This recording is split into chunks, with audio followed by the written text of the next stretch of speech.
News అబం శుభం తెలియని 4 ఏళ్ల చిన్నారులను గడ్డి మందు తాగించి ఆ తర్వాత బావులో పడేశాడు ఒక కసాయి తండ్రి. ఈ అమానవీయ ఘటన కరీంనగర్లో జరిగింది. అయితే ఆ తండ్రి శ్రీశైలం ఇంతటి దారుణానికి ఎందుకు పాల్పడ్డాడు, ఆడించి లాలించాల్సిన వయసులో ఎందుకింత సైకోలా ప్రవర్తించాడు అనే ప్రశ్నకు ఇప్పుడు ఓ షాకింగ్ సమాధానం తెలుస్తుంది. ఆడపిల్లలు పుట్టారనే కోపంతోనే ఈ దారుణానికి ఒడిగట్టాడని ఇప్పుడు విచారణలో తేలింది. అంతేకాదు ఈ ఘటనకు సంబంధించి ఇప్పుడు మరికొన్ని విషయాలు కూడా తేలాల్సి ఉంది. ప్రస్తుతం నిషేధంలో ఉన్న గడ్డి మందు అతడికి ఎలా దొరికింది, గడ్డి మందు విక్రయాలు ఇంకా కొనసాగుతున్నాయా అనేది కూడా తేలాల్సి ఉంది.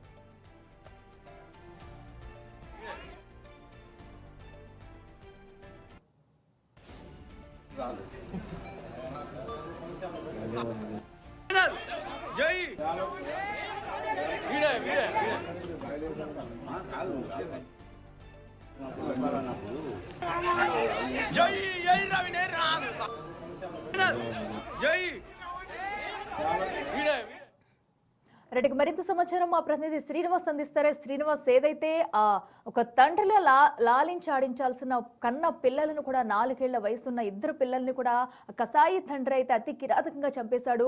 అసలు కేవలం ఆడపిల్లలు పుట్టారని చెప్పేసే కోపంతోనే చంపేశాడా? అసలు ఇంట్లో సిచ్యువేషన్ ఎలా ఉండేది? ఘటనకు సంబంధించి అప్డేట్స్ ఏంటి? కుటుంబ కలహాలతో 4 ఏళ్ల 2 కవల కూతుళ్లను ఇటు మట్టు పెట్టినటువంటి కసాయి తండ్రి యొక్క ఉదాంతం నిన్న వెలుగులోకి వచ్చింది. మొత్తానికైతే ఇటు ఏదైతే కరీంనగర్ లోపల సంచలనంగా మారినటువంటి చిన్నారుల పాలిట యమకింకరుడుగా మారినటువంటి బ్యాడ్ ఫాదర్ ను దేహశుద్ధి చేసి కూడా ఇటు పోలీసులకు అప్పచెప్పినటువంటి పరిస్థితి కనబడుతుంది. అయితే ఇటు ఆ బావిలో తీసుకువెళ్లి బావిలో ఎందుకు పడేశారనేటువంటి కోణం లోపల అయితే పోలీసులు ఎంక్వైరీ చేస్తున్నారు. అక్కడ ఉన్నటువంటి గ్రామస్తులు తెలిపినటువంటి వివరాల ప్రకారము వారికి ఆడబిడ్డలు పుట్టినందుకే ఆ భార్య మౌనికతో శ్రీశైలం తరచుగా గొడవలు పడేటువంటి వారు. ఈ నేపథ్యం లోపలనే కక్ష పెంచుకున్నట్టుగా అయితే తెలుస్తుంది. అయితే భార్యతో నిన్న గొడవ జరగగా ఈ చిన్నారుల మీద అతన్ని పగ తీర్చుకున్నటువంటి నేపథ్యం లోపలనే బావి దగ్గరకు తీసుకువెళ్లి వారిని బావిలో పడేసి హత్య చేశాడు అని చెప్పి అయితే తెలుస్తుంది. మొత్తానికైతే కాలయముడైనటువంటి తండ్రి చేతి లోపల అసూలు బాల్చినటువంటి గీతాంశి, గీతానిక 2 కూడా కవల పిల్లలు. వారు పుట్టిన తర్వాత 2 ఆడపిల్లలు పుట్టారని చెప్పి వీరి కుటుంబాల లోపల తరచుగా గొడవలు జరిగేది.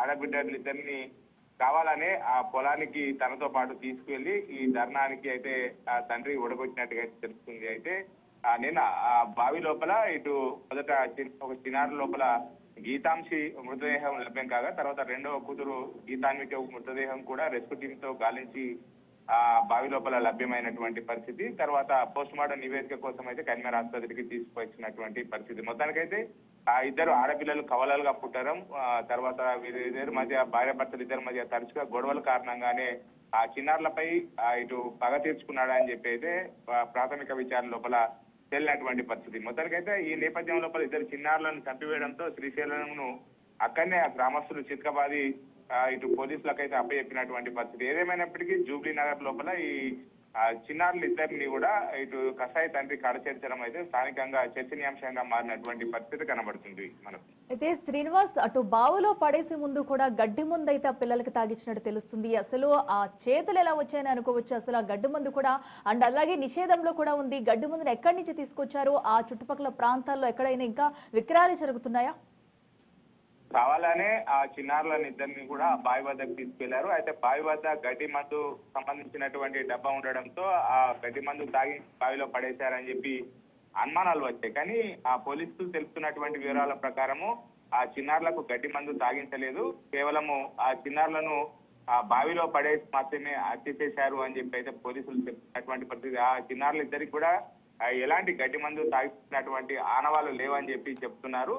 అక్కడ గడ్డి మందు సంబంధించినటువంటి ఆనవాళ్ళు ఉండడంతో మొదట గడ్డి తాగించి హత్య చేశాడని చెప్పి పోలీసులు భావించారు. కానీ ఆ పోస్ట్ మార్టం రిపోర్ట్ లోపల గడ్డి మందు నిజంగానే తాగించారా లేదంటే బావిలో పడేసి హత్య చేశాడా అనేటువంటిది అయితే వెలుగులోకి వచ్చేటువంటి అవకాశం ఉన్నట్టుగా తెలుస్తుంది మనకు.